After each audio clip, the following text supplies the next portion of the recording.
Boa noite a todos. Agradeço aí a presença de vocês. E nós já estamos na aula 30 do curso Mediunidade e Espiritualidade. E vamos iniciar com a nossa prece. Vou abrir aqui o nosso Evangelho. Saiu no capítulo 14. Não ponhais a candeia debaixo do alqueire. Candeia sob o alqueire, porque fala Jesus por parábolas.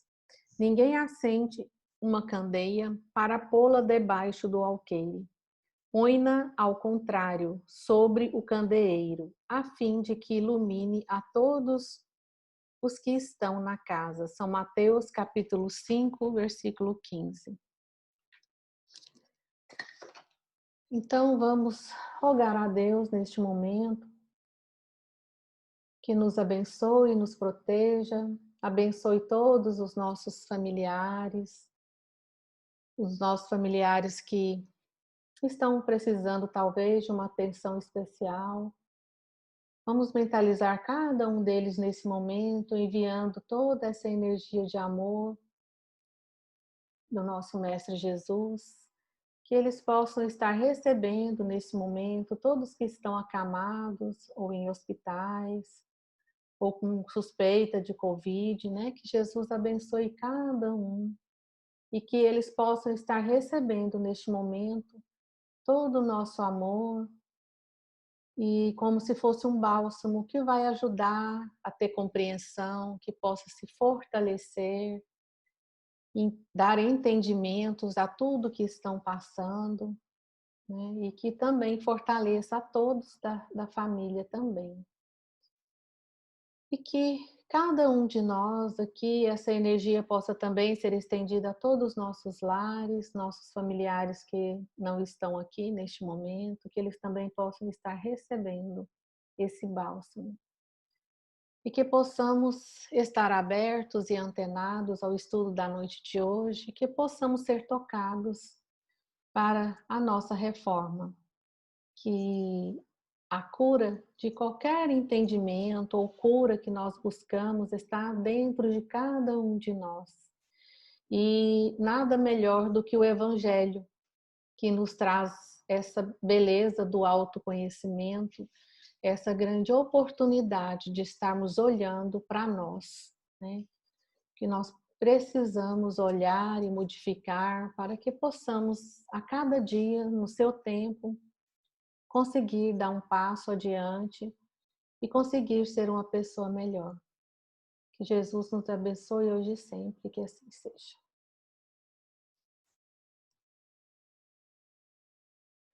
Então, hoje, na aula 30, nós vamos ver a parte do Evangelho segundo o Espiritismo, capítulo 17, a parte de instruções dos Espíritos. Vamos falar sobre o dever, a virtude, os superiores e os inferiores, o homem do mundo e cuidar do corpo e do espírito.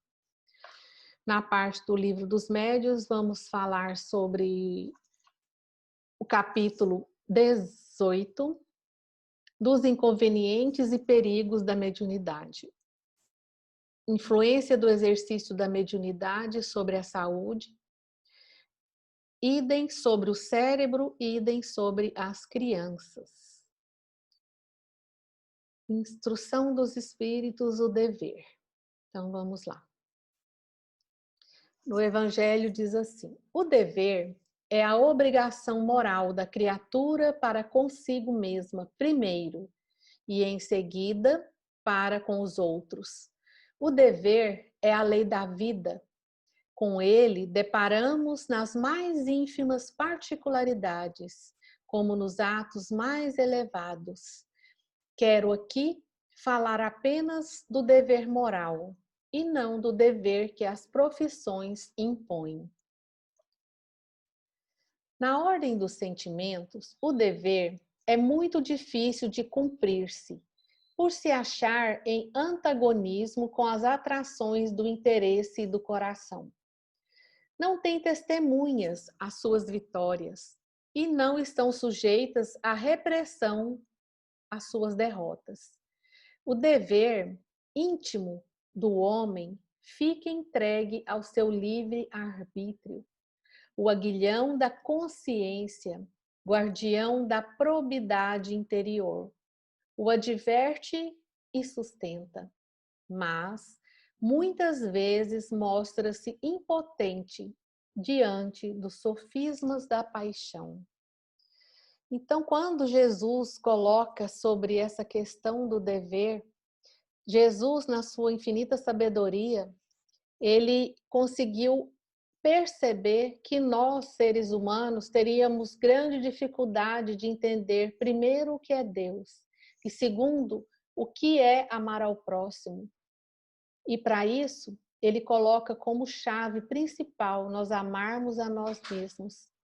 Então aqui o dever fala isso, que o primeiro dever que Cristo coloca para nós é olhar para dentro, olhar para si e conseguir enxergar o seu divino interior. Então é isso que Jesus nos convida. E esse dever que ele coloca aqui não é um dever que busca reconhecimento, que busca, né, que as pessoas vejam que você está cumprindo, porque na verdade esse dever é um dever inconsciente. É aquilo, é a nossa essência, é o que nós estamos aqui e sentimos lá no fundinho do coração que temos esse dever a cumprir, né? Que é a nossa moral, a nossa forma de lidar, de olhar com as pessoas. Então, seria nesse sentido. Fielmente observado, o dever do coração eleva o homem. Como determiná-lo, porém, com a exatidão? Onde começa ele e onde termina? O dever principia para cada um de vós, exatamente no ponto em que ameaçais a felicidade ou a tranquilidade do vosso próximo. Acaba no limite que não desejais ninguém transponha com relação a vós. Então, a primeira coisa é até onde vai?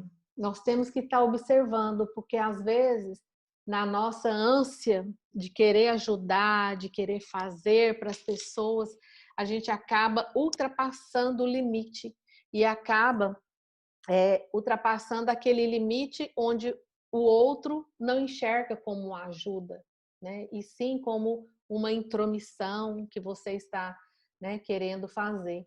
Então, nós devemos saber e ter esse olhar para essa questão do limite, né? Assim como nós temos as nossas regras internas de estar percebendo até onde cada um pode chegar, nós temos que também observar até onde você vai. Então, a gente tem que observar se você não está ultrapassando, né, o livre-arbítrio da outra pessoa. Continuando, Deus criou todos os homens iguais para a dor, pequenos ou grandes, ignorantes ou instruídos. Sofrem todos pelas mesmas causas, a fim de que cada um julgue em sã consciência o mal que pôde fazer. A igualdade em face da dor é uma sublime providência de Deus, que quer que todos os seus filhos, instruídos pela experiência comum, não pratiquem o mal, alegando ignorância de seus efeitos. Então, aqui Deus coloca que, na verdade, a dor é igual a todos, mas cada um, de acordo com a sua evolução, vai enxergar. Então, muitas das vezes, o que é dor para mim não é dor para o outro, ou vice-versa. Isso vai depender da forma como você olha. Se a pessoa está bem consigo mesmo, se ela consegue estar em equilíbrio, conectada com o seu divino, ela vai ter um outro olhar para a sua dor. E talvez aquilo nem seja mais dor. E, no entanto, aquele que a dor pega, entre aspas, desequilibrado, despreparado, ela vem com muita, ela parece ter muita intensidade. Então, cada qual com a sua forma de sentir e de olhar. E é isso que Cristo nos convida a nós estarmos nos preparando, porque estar nesse planeta Terra significa estarmos expostos à dor. Aqui, infelizmente, ainda o que perdura, que prevalece a maldade ainda nas pessoas. Então, estamos expostos a isso. E temos que nos trabalhar para quando chegar essa dor, que saibamos olhar para isso de forma mais segura, mais madura, para termos condições de tomar as decisões. Continuando ainda, o dever é o resumo prático de todas as coisas, de todas as especulações morais. É uma bravura da alma que enfrenta as angústias da luta, é austero e brando, pronto a dobrar-se às mais diversas complicações. Conserva-se inflexível diante das suas tentações. O homem que cumpre o seu dever ama a Deus mais do que as criaturas e ama as criaturas mais do que a si mesmo. E a um tempo juiz e escravo em causa própria. O dever é o mais belo laurel da razão. Descende desta como de sua mãe o filho. Olha quão belo né, Jesus descreve a questão do dever, nosso dever moral para com a gente mesmo e para com o nosso próximo. O homem que tem de amar o dever, não porque preserve de males a vida, males aos quais a humanidade não pode subtrair-se, mas porque confere à alma o rigor necessário ao seu desenvolvimento. É o que eu acabei de falar. Se nós estamos nos preparando, cuidando, né, para que nós possamos ter esse equilíbrio, a forma com que você vai receber essa dor, você vai saber lidar com o dever que você tem, né, a sua missão de vida. O dever cresce e irradia sobre mais elevada forma em cada um dos estágios superiores da humanidade. Jamais cessa a obrigação moral da criatura para com Deus. Tem esta de refletir as virtudes do Eterno, que não aceita esboços imperfeitos, porque quer que a beleza da sua obra resplandeça a seus próprios olhos. Lázaro, Paris, 1863. Então, por que Jesus tenta nos exigir que tenhamos esse olhar, esse dever para com a gente e para com as pessoas? Porque ele percebe que através desse dever é que nós temos a oportunidade de mudar. Nós temos a oportunidade de crescer. E é isso que ele quer, que nós olhemos para dentro, nos fortalecemos para que a gente possa ter condições, aí sim, de olhar o nosso próximo e fazer o nosso melhor.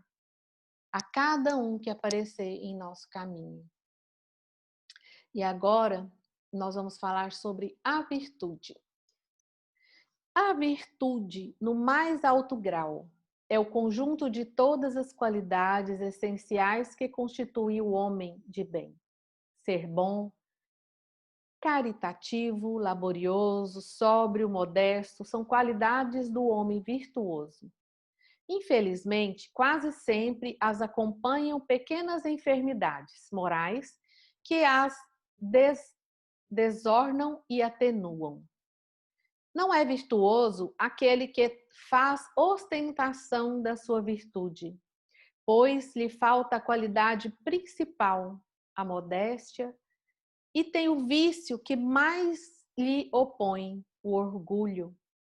A virtude verdadeiramente digna desse nome não gosta de estadiar-se. Adivinham-na. Ela, porém, se oculta na obscuridade e foge à admiração das massas. A virtude é quando você faz algo por amor, sem esperar nada em troca, sem esperar um olhar de reconhecimento. Apenas faz por amor. Isso é virtude. Então, desse mundo de provas e expiações que nós vivemos, as pessoas buscam muito o reconhecimento e isso é pesado. Isso faz com que toda aquela bondade que a pessoa está ali, né, se disponibilizando a fazer, perca um pouco da sua validade, da sua intensidade, que isso possa realmente estar fazendo esta pessoa, né, crescer, porque quando se faz algo tem que fazer com humildade, com simplicidade e sem esperar nada em troca. Continuando, a virtude assim compreendida e praticada é que vos convido, meus filhos, a essa virtude verdadeiramente cristã e verdadeiramente espírita, é que vós concito a consagrar-vos. Afastai, porém, de vossos corações tudo que seja orgulho, vaidade, amor próprio, que sempre desardonam as mais belas qualidades. Essa questão do orgulho, da vaidade, do amor próprio, está aqui, ó, preso no nosso ego. E isso é pesado. Isso não libera você para a vida. Então, nós temos que sempre estar olhando. Quando perceber que o orgulho vem, você fala, peraí, o que você está querendo fazer comigo? Não é assim que eu quero. Eu quero fazer diferente, eu quero ser diferente. Se eu sempre vim fazendo dessa forma, a partir de agora eu quero fazer diferente. E aí você respira e faz diferente. Está nas suas mãos você olhar para isso e buscar isso dentro de você e trabalhar a humildade ao invés do orgulho, né? Então vamos dar esse novo olhar para nós. Virtude é uma graça que desejo a todos os espíritas sinceros. Contudo, dir-lhes-ei, mais vale pouca virtude com modéstia do que muita com orgulho. Pelo orgulho é que as humanidades sucessivamente se hão perdido. Pela humildade é que um dia elas se hão de redimir. E eu coloco aqui a imagem da Madre Teresa, que é um exemplo dessa virtude pura, que mostra a grande humildade que ela foi como pessoa. Aí sim, é totalmente desprendida de qualquer olhar, de qualquer vaidade. Ela simplesmente ajudava por amor. E nós temos que pegar essas pessoas que são missionárias e seguir o seu exemplo, fazer pelo menos um pouquinho parecido, né, com o que eles fizeram, olhar o seu exemplo e ver que é possível fazer. Ela também era um ser humano. Claro que com virtudes que ela buscou. Algum dia ela foi como nós. Ela estava nesse engatinhar ainda, mas olha onde ela conseguiu chegar. E se ela conseguiu, nós também podemos conseguir. Basta a gente trabalhar essas questões aqui, ó, no coração.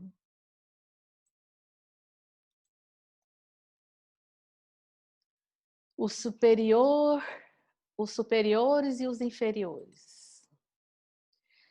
A autoridade, tanto quanto a riqueza, é uma delegação de que terá de prestar contas àquele que se ache nela investido. Olha o tamanho da responsabilidade que Deus dá de você ter autoridade. Não julgueis que lhe seja ela conferida para lhe proporcionar o vão prazer de mandar, nem conforme o supõe a maioria dos potentados da terra, como um direito, uma propriedade. Deus, aliás, lhe prova constantemente que não é nenhuma nem outra coisa, pois que deles a retira quando lhe apraz. Se fosse um privilégio inerente às suas personalidades, seria inalienável. A ninguém cabe dizer que uma coisa lhe pertence, quando lhe pode ser tirada sem seu consentimento. Deus confere a autoridade a título de missão ou de prova, quando o entende e a retira quando julga conveniente. Então, nós percebemos que algumas pessoas têm mais facilidade de mandar e têm essa autoridade. Às vezes chegam a alguns cargos, né, sejam na área religiosa, sejam na área profissional, onde lhe é conferido esse poder, entre aspas, da autoridade. Então, nós saibamos como lidar com isso. Isso é uma prova que Deus coloca em nossas mãos para saber como usar. Até mesmo para você ter autoridade, é necessário você ter humildade. As pessoas vão te respeitar pelo que você é, na sua humildade, na sua simplicidade, e não na questão do mandar, impondo, falta de respeito, se achando maior do que aquele outro. Hoje você está naquele cargo que te dá autoridade.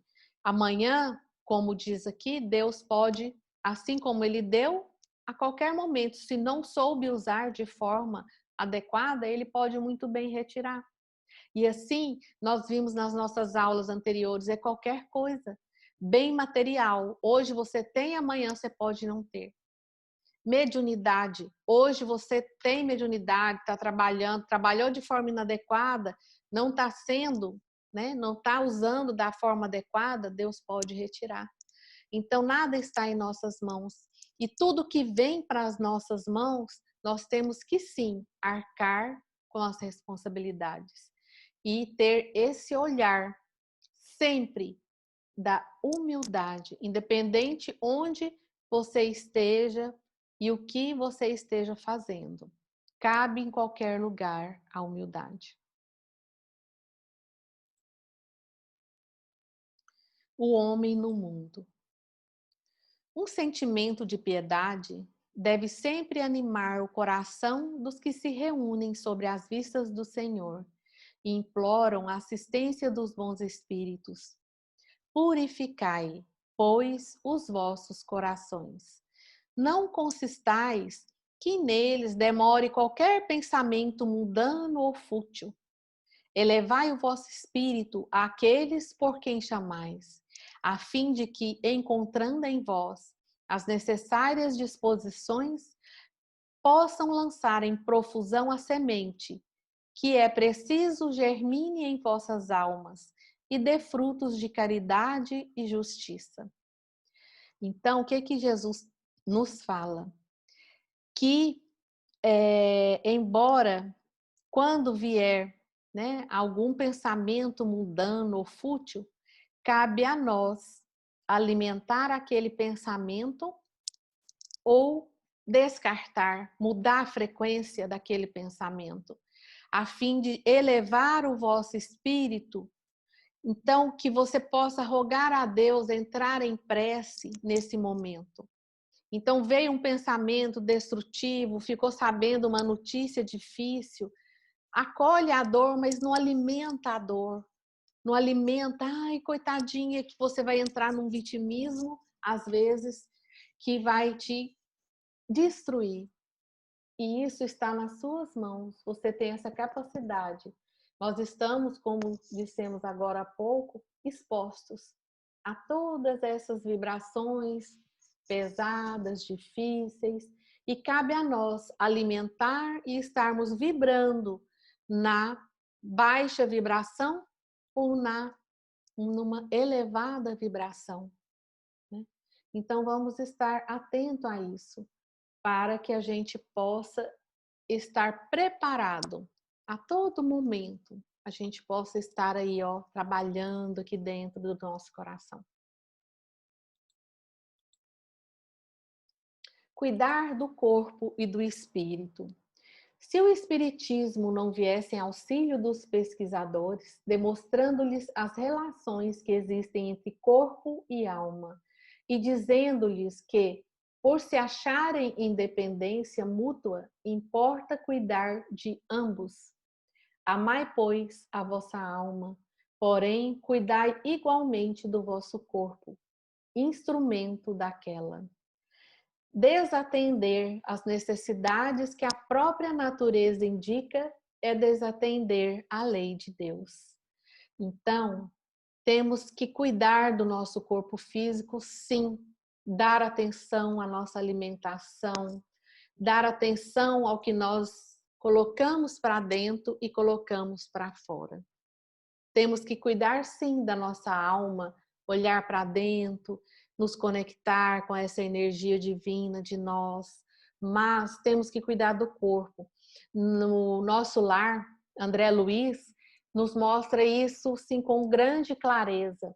O quanto ele, no decorrer, né, ele era um médico muito vaidoso, muito orgulhoso e bebia muito, ele era um alcoólatra. E o que, quando ele desencarnou, ele percebeu que ele foi para um umbral, porque ele era um suicida. E quando disseram isso a ele, ele falou: como assim? Eu? Um suicida? Eu trabalhei, eu fui médico, como que eu fui um suicida?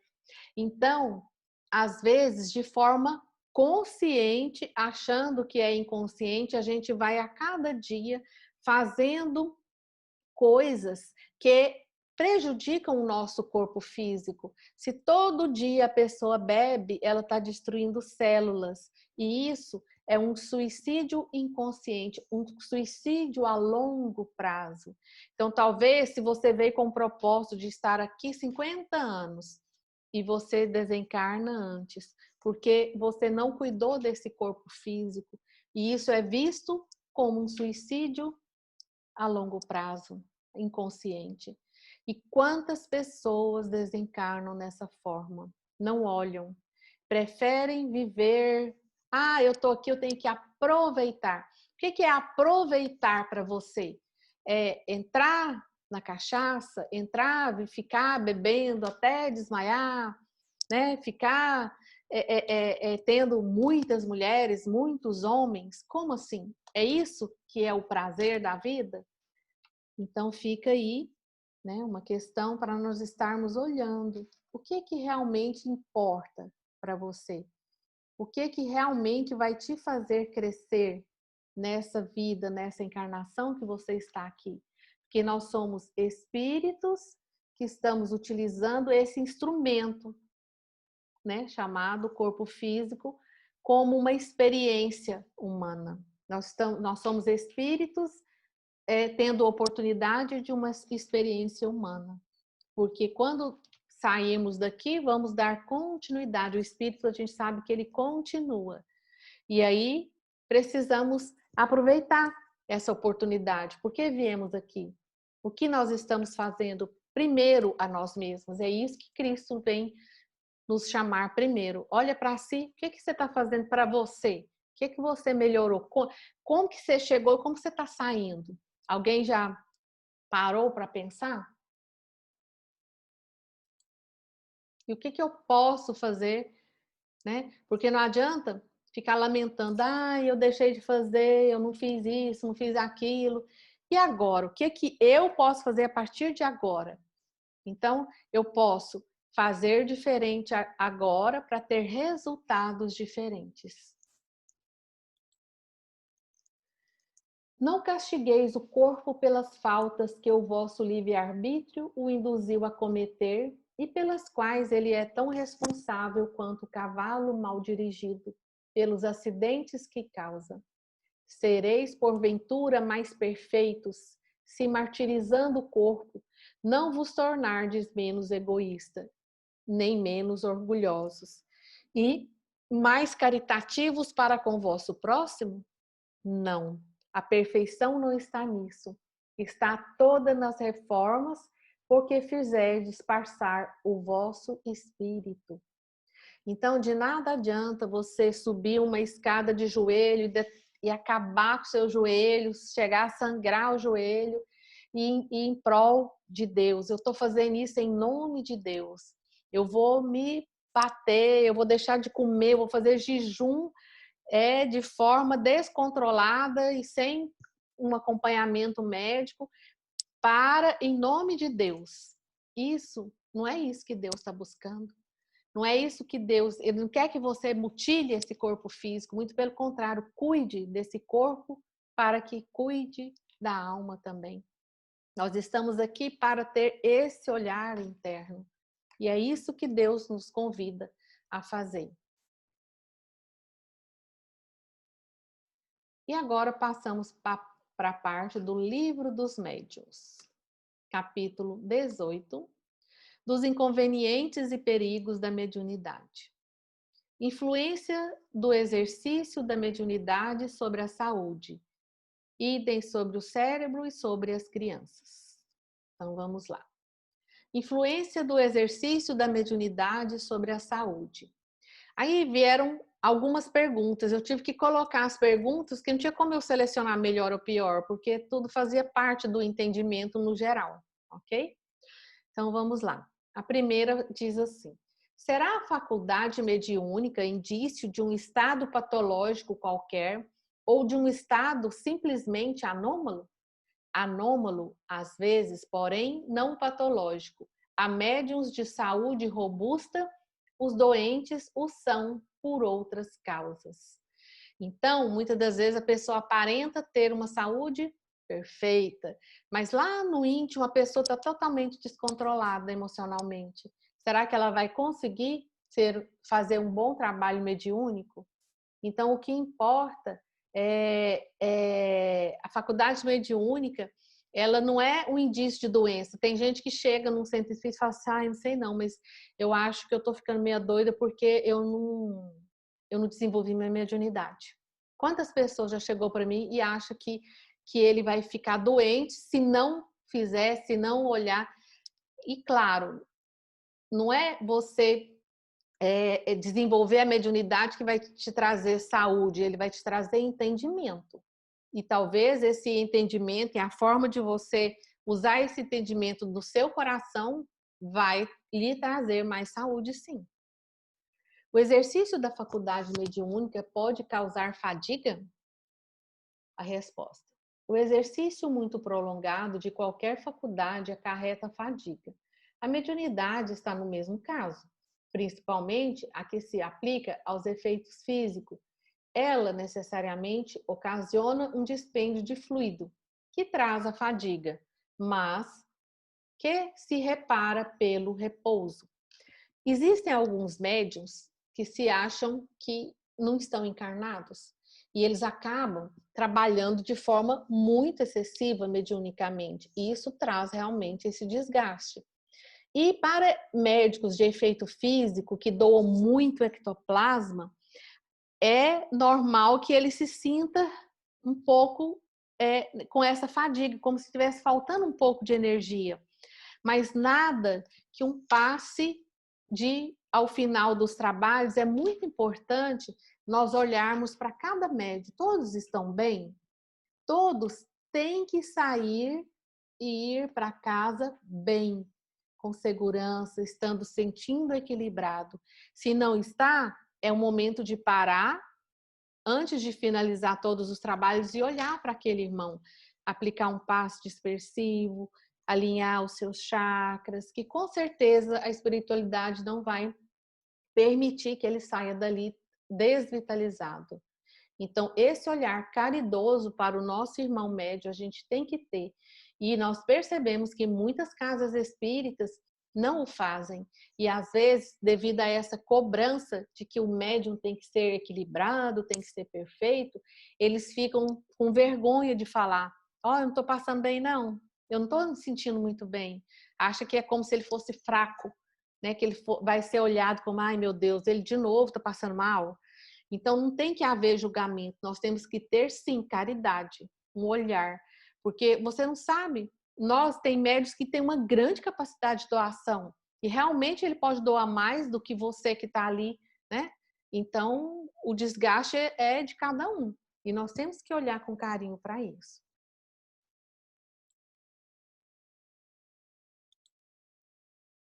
Diz assim a pergunta: pode o exercício da mediunidade ter de si mesmo inconveniente do ponto de vista higiênico a abstração feita do abuso?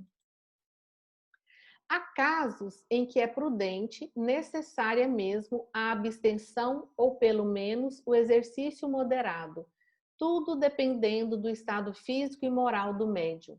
Aliás, em geral, o médium sente e, desde que experimente fadiga, deve abster-se.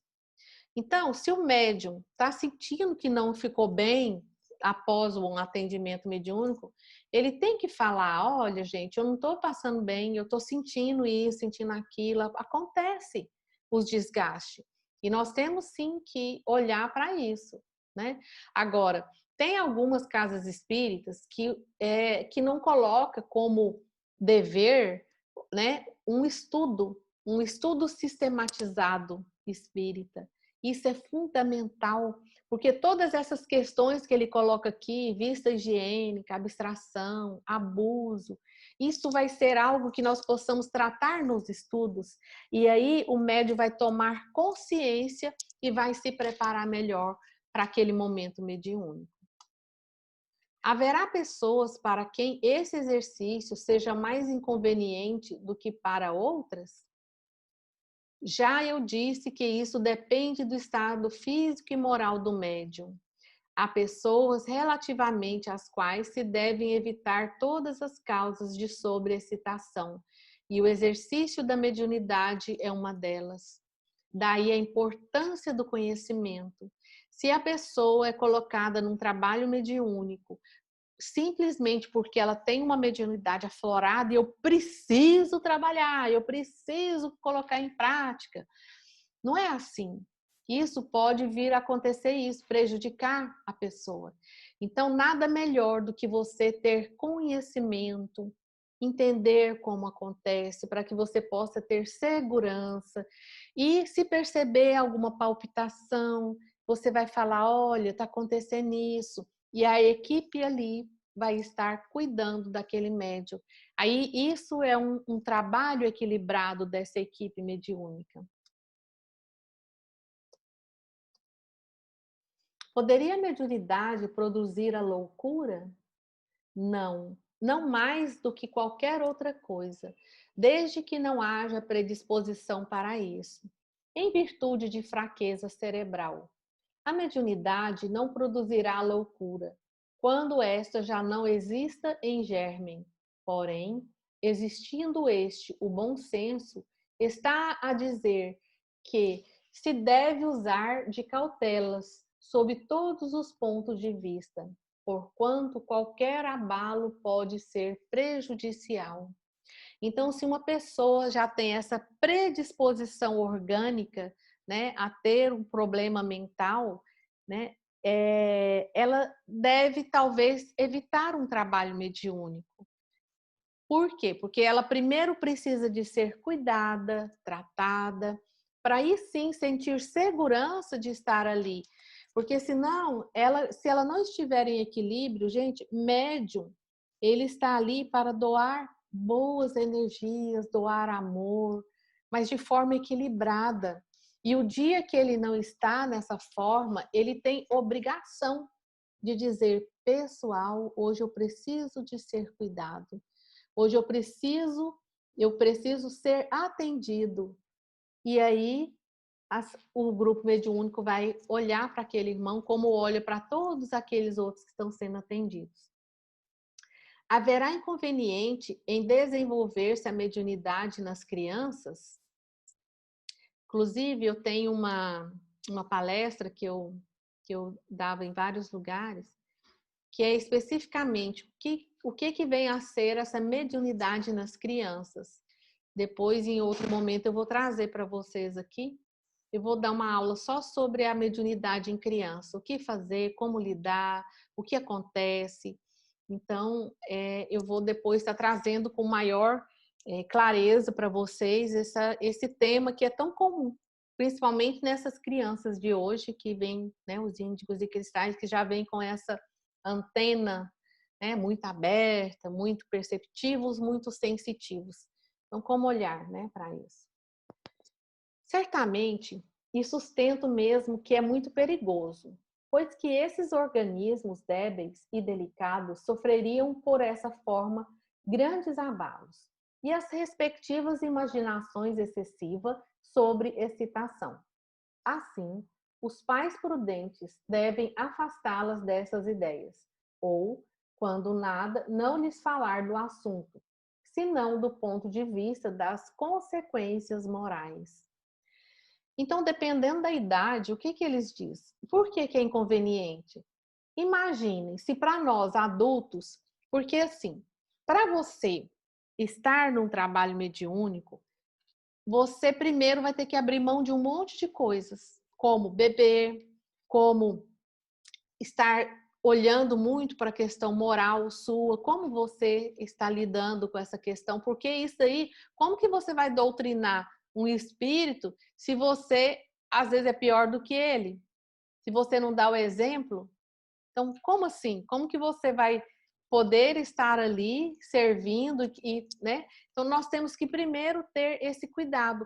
E muitas das vezes a criança ou o adolescente não é preparado, até o cérebro ainda não está formado para o exercício mediúnico, né? Então, mas cada caso é um caso, tem que ser olhado e ser cuidado. Hoje, o que nós sabemos é que antigamente os jovens, eles falavam assim, não, jovem não pode de jeito nenhum fazer trabalho mediúnico. Hoje já tem outro olhar, porque os jovens, eles já vêm com essa predisposição mais aberta e eles não têm aquela necessidade material de beber, de ir para festa, muitos já têm o despertar e eles estão em condições e a espiritualidade já vem nos orientando que nós precisamos cuidar desses jovens que estão com esse despertar para que eles já possam sim entrar num trabalho mediúnico com estudo, com segurança, mas de forma racional. Agora, quando criança, os pais têm que procurar um centro espírita, buscar ajuda para. Então, uma das formas de ajudar uma criança que está incorporando, que não está muito bem, é fechar o esplênico. Então, quando nós temos esse estudo que a gente consegue, né, mentalizar uma energia lá naquele chakra esplênico e você fecha com cuidado, coloca ali, deixa um orifício, coloca uma proteção. Isso vai ajudar a criança a não ter essas ligações de formas inadequadas. Então, você olha com amor para isso e através desse conhecimento você pode ajudá-lo. Outra pergunta. Há, no entanto, crianças que são médios naturalmente, quer de efeito físico, quer de escrita e de visões. Apresenta isto o mesmo inconveniente? Não. Quando uma criança, a faculdade se mostra espontânea, é que está na sua natureza e que na sua constituição se presta a isso. O mesmo não acontece quando é provocada e sobreexcitada. Nota que a criança que tem visões geralmente não se impressiona com essas, que lhe parecem coisas naturalíssimas, a que dá muito pouca atenção e quase sempre esquece.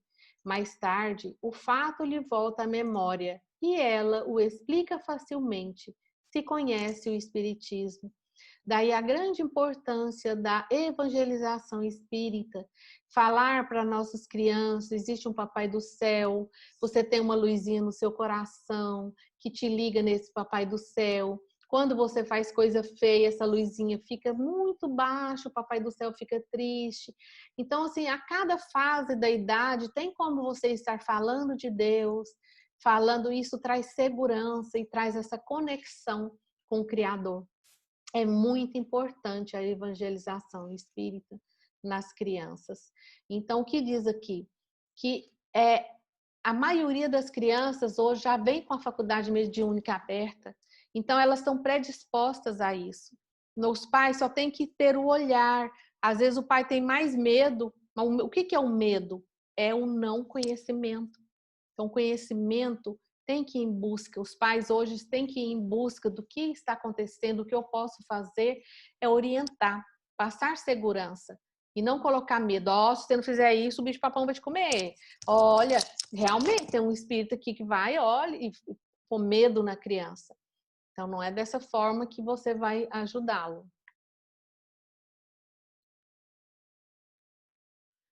Em que idade se pode ocupar sem inconveniente de mediunidade? Não há idade precisa, tudo dependendo inteiramente do desenvolvimento físico e ainda mais do desenvolvimento moral.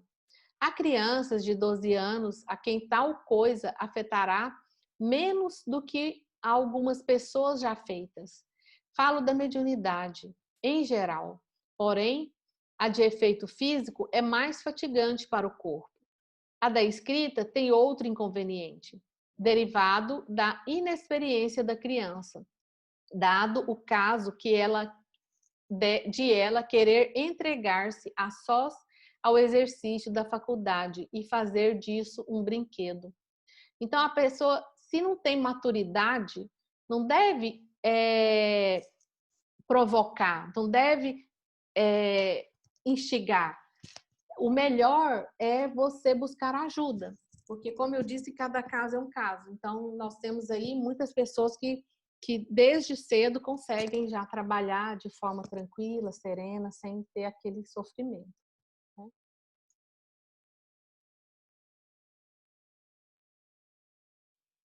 A prática do espiritismo, como veremos mais adiante, demanda muito tato para a inutilização das tramas dos espíritos enganadores. Se estes iludem a homens feitos, claro é que a infância e a juventude mais expostas se acham a ser vítima deles. Tudo é o conhecimento. Então, se os pais buscam conhecimento e passa segurança para aquele filho, imagina, se quando vem a mediunidade assusta os adultos, imagina as crianças, que a maturidade, até a estrutura física dela é ainda mais infantil e, né, e menos apropriada. Sabe-se, além disso, que o recolhimento é uma condição sem a qual não se pode lidar com espíritos sérios. Ainda nas condições mais favoráveis, é de desejar que uma criança dotada de faculdade mediúnica não a exercite, senão sobre a vigilância de pessoas experientes, que lhe ensinem pelo exemplo o respeito devido às almas dos que viveram no mundo. Todavia, o que ressalta com clareza das respostas acima é que não se deve forçar o desenvolvimento dessas faculdades nas crianças, quando não é espontânea, e que, em todos os casos, se deve proceder com grande circunspensão. Então, a gente tem que estar sempre um adulto experiente ali, olhando, vigiando, né? E não convém excitá-las, nem animá-las nas pessoas débeis. O que de melhor se tem a fazer com todo indivíduo que mostre tendência à mediunidade, ou tendência à ideia fixa, é dar outra diretriz às suas preocupações, a fim de lhe proporcionar repouso aos órgãos enfraquecidos.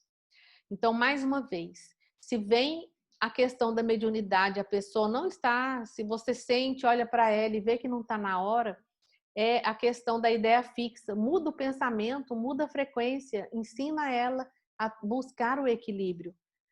Então, temos que sempre estar vigilantes. E para encerrar, eu vou encerrar com um conto de Karen Berg, que diz assim: quando fazemos a passagem, entramos em um reino muito maior que o da Terra. Somos apenas pequenas lâmpadas em comparação com a enormidade da luz do Criador. Nós, realmente, nunca precisaremos dizer adeus a alguém ou a qualquer coisa. A energia nunca deixa de existir, mas encontra um novo vaso no qual habitar. Podemos ver nossos avós nos olhos de nossos filhos. Assim como vemos novas flores brotando a cada primavera. O amor que experimentamos nunca morre e nunca precisamos dizer adeus a ele. Ela sempre pode ser encontrada novamente no coração de nossos amigos, filhos, ou à luz de um novo amanhecer. Achei lindo esse conto. É de Karen Berg. Olha quanta coisa nos diz. Nos chama ao desapego, acreditar no amor. Então, nós temos que simplesmente acreditar que possamos melhorar a cada dia e que o amor continua, a vida é eterna, o nosso espírito é eterno, nós somos espíritos em uma experiência humana. E vamos procurar fazer o nosso melhor, desapegar e acreditar nesse amor. E tudo que esse conto fala é verdade. A história do amor continua, ela prevalece nas nossas gerações, nas gerações futuras. Nós sempre seremos lembrados de alguma forma, em energia e em amor.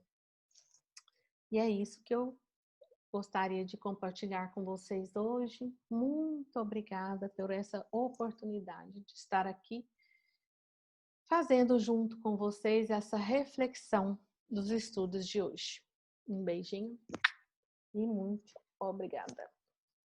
Eu não sei se seria apropriado, mas eu queria saber como que fecha o esplênico em criança.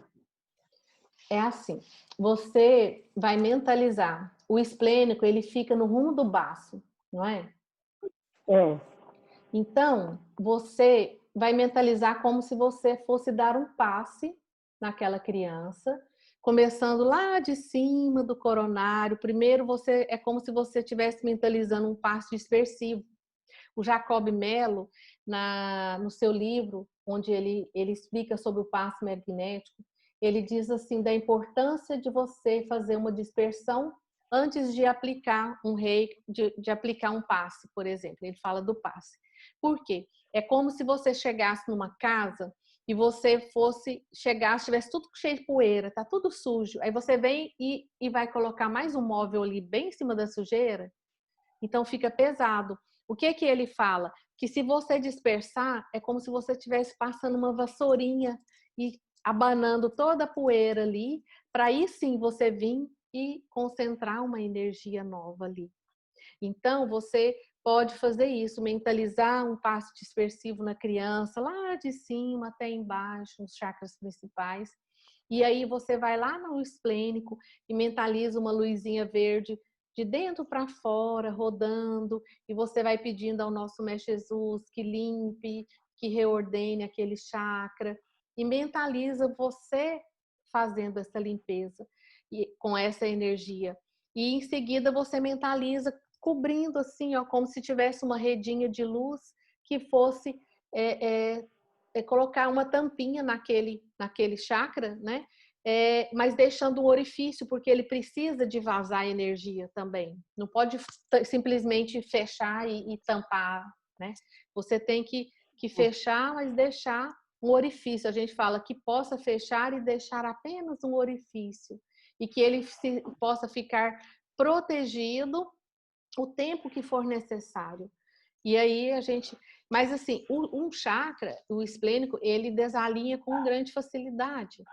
Então, os pais, quando aprendem, ou você, né, que tem essa possibilidade, que já tem esse conhecimento, você pode sim mentalizar e tá fechando. Isso vai ajudar muito as crianças, muito mesmo. Isso de quando em quando? Você vai sentir, não tem como. Porque assim, você pode fechar um chakra e ele ficar por muito tempo fechado. Mas a energia, o ambiente onde a criança está, as pessoas que estão, a carga de energia que ela recebe é que faz desalinhar o chakra, não é assim? Com todo mundo? Vai ser assim com a criança. Então depende do ambiente. Se ela está num ambiente que ela recebe uma carga de energia maior, um dos chakras que mais recebe, principalmente energias ligadas à emoção, é o nosso esplênico. Por isso que ele é um dos primeiros que desalinha. Então, tudo depende. Né? Depende do dia, de onde aquela criança vive, como que ela lida com a situação e com as emoções. Entendeu? E pode ser a distância, né? Sim, claro. No caso da minha irmã, que está assim, muito fraquinha, ela é evangélica. Mas ela já foi espírita, hoje ela é evangélica. Eu também posso fazer esse trabalho com ela no hospital, ela estando no hospital, né? Sim, pode mentalizar.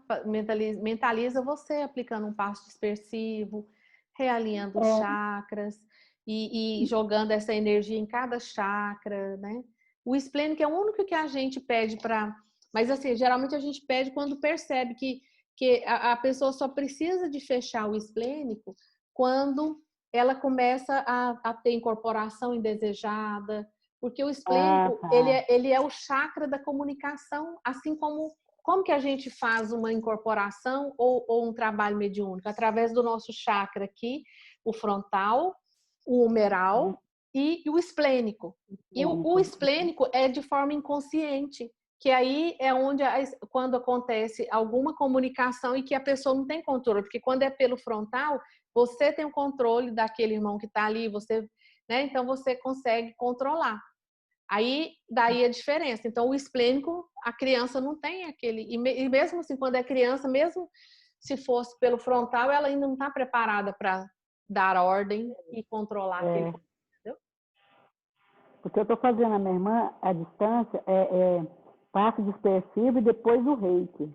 Isso mesmo. Aí, essa técnica de fechar esplênico eu não sabia. Agora, uma outra coisa que a gente vem estudando é sobre a glândula do timo também. Lembra que eu dei uma aula falando sobre o timo? Lembro. Joga uma energia, sempre que, somente pessoas que estão com Covid, está sendo pedido que joga uma energia verde bem no timo para poder ativar essa glândula. Essa glândula é uma glândula que ela que repassa as energias para os braços, para o coração e para, né, para os órgãos. Então, ela é uma glândula que tem muita importância.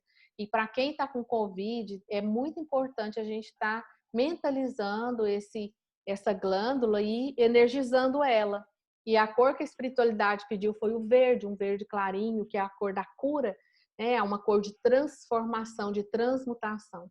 Aí é muito importante, a gente vai ajudar muitas pessoas a se fortalecer fazendo isso, de forma à distância, mas você está ali ajudando, né? Realinhando os chakras. É muito importante.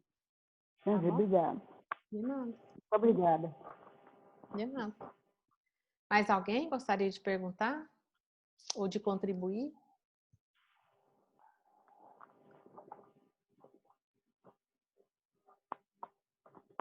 Não, pessoal? Então, deixa eu de novo. Quando a criança, quando a criança, agora adolescente, sabe o que eu estou falando, né? Ele foi criado indo ao evangelização. Só que agora, na adolescência, ele, depois que começou a estudar história na escola, que foi estudar aquela história de Copérnico, Galileu Galilei, que veio estudando a ciência, ele está muito questionador e falando, e está assim, tem dia que ele, teve uma época que ele veio com a história de que não acreditava em religião e tudo, mas agora ele está mais tranquilo com isso. Mas ele está complicado conversar com ele sobre a evangelização espírita. Então, assim, ele aceita muito o reiki, o Ho'oponopono, sabe? Aí é ótimo, Tem você outra já aceita, saída? é uma grande já dádiva, porque geralmente essa fase é justamente de oposição à família, né? Então, e bater de frente é a pior situação que você pode criar. Você pode mentalmente, quando ele for dormir, pedir autorização e pedir que possa ser feito, sempre estar aplicando nele o reiki à distância, que isso aí vai ajudar ele. E se ele já aceita Uhum. fazer o Ho'oponopono, isso aí já é algo muito bom, muito bom. Mesmo que ele fale Muito que não bom. acredite, no fundinho foi plantada a semente, entendeu? É uma É. fase Uhum. que ele passa de confrontamento com os pais, com a família, para tentar se posicionar, porque essa fase é a fase que eles acham que sabe tudo. Mas a É. sementinha está lá dentro. As crianças que foram evangelizadas, que já foi falado, e a gente sabe que ele tem o entendimento, e isso ninguém tira dele, entendeu? Então, no momento certo, ele vai cair a ficha e vai falar: nossa, hoje eu preciso desse conhecimento aqui, e retoma ele e vai seguir a vida. Mas é assim, essa fase a gente tem que ter muita paciência, e o quanto mais você puder aplicar o reiki à distância nele, e fazer isso vai ser ajudar muito ele nessa Uhum. fase, né, do seu reequilíbrio. Uhum. Uhum. Então tá, muito obrigada, viu? Lina? Luane, Oi. a gente pode aplicar o reiki ou o passe na pessoa quando ela está dormindo? Sim. Geralmente, eu costumo, quando vou aplicar um reiki à distância, eu falo para a pessoa. Mas o reiki, ele é autorizado, porque assim, ele na verdade, ele é uma energia do universo que vai realinhar os chakras, então você não vai fazer mal nenhum. A não ser que aquela pessoa já tenha uma resistência, eu não gosto, eu não quero. Às vezes você vai até se dispor a querer ir lá e aplicar um reiki e não vai resolver, porque ele está bloqueado energeticamente, porque ele não gosta, entendeu? Então a gente tem que ajudar quem quer ser ajudado. E o reiki, você sempre pede, né? Quando a gente vai aplicar um reiki, a gente pede permissão ao perispírito, fala, eu tenho a permissão para poder aplicar, e aí você faz, né? Mas o ideal é você pedir permissão. Agora, se for um caso que a pessoa não está em condição e tudo, aí sim, por caridade, a gente pode aplicar um reiki, porque isso vai ajudar até a pessoa cair em si e realmente aceitar ajuda. Então, nós temos que ter esse olhar caridoso, sim, para aquelas pessoas que estão muito bloqueadas. Aí sim, faz o reiki, ajuda, porque isso vai ser até uma forma de você fazer a pessoa a conseguir perceber que precisa ajuda, porque às vezes a pessoa está tão ali, ó, fundada na sua dor, que ela não consegue ter essa percepção, né? Ok? Ok, obrigada. De nada.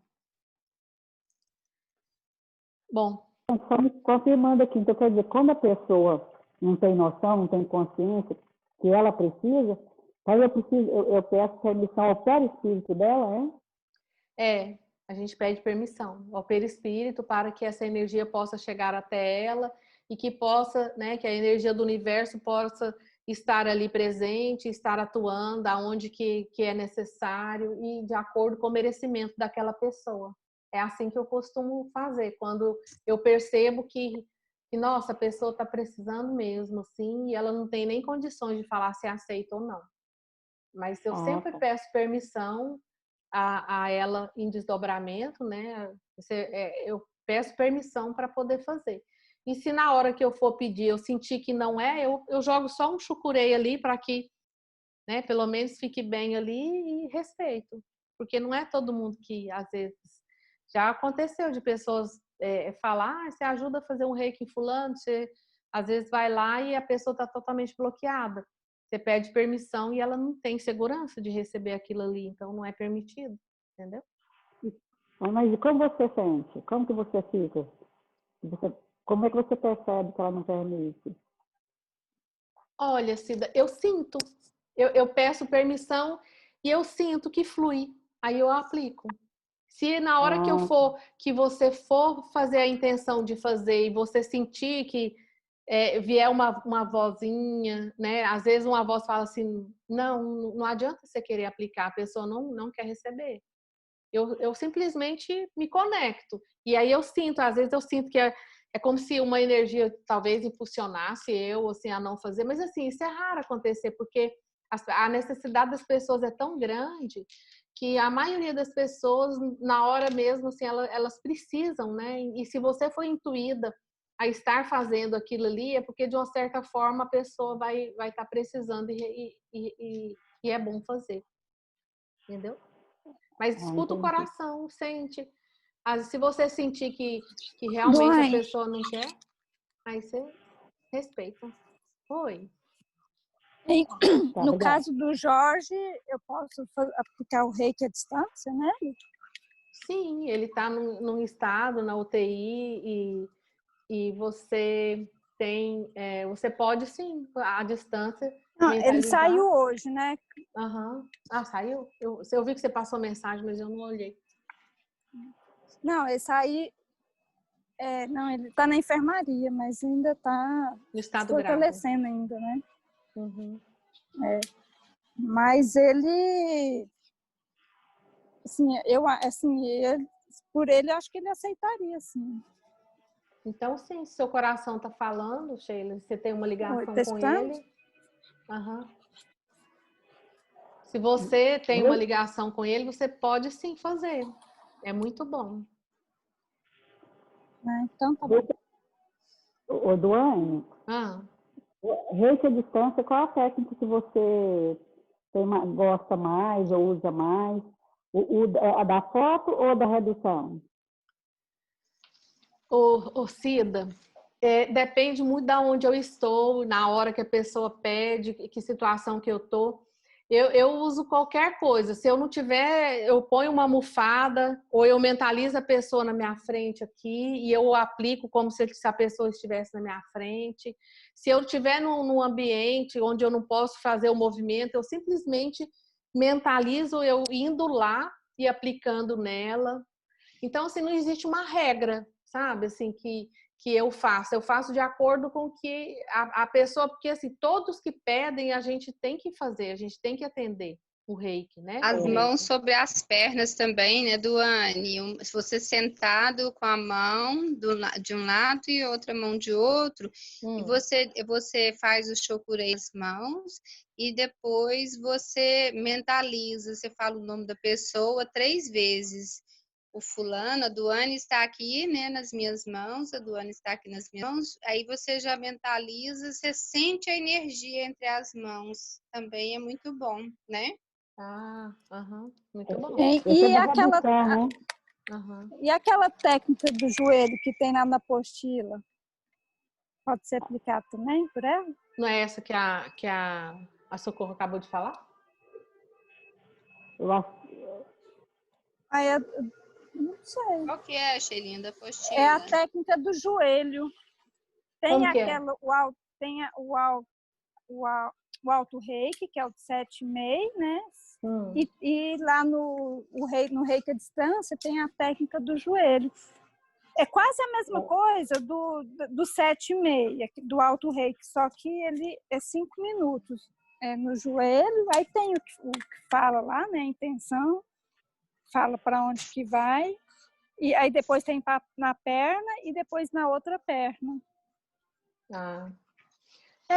Eu acho assim que vocês podem estar utilizando o que vier né, que tiver mais fácil de você fazer na onde você está.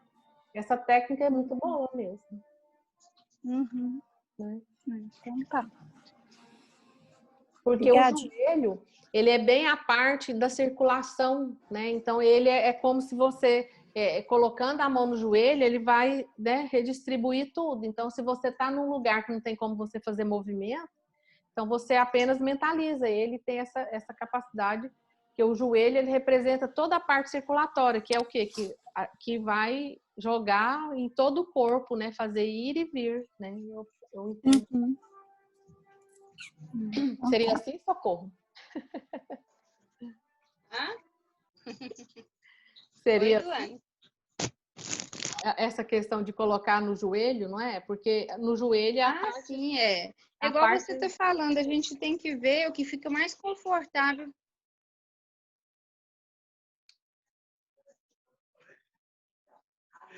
Para o momento que você vai aplicar, né? Tem que ver a maneira que fica mais confortável para a gente, né? Aplicar, né? É, isso mesmo. Mas nunca deixe de aplicar, né? Se não puder fazer posição nenhuma, faz nem que seja mentalmente e depois você faz de novo.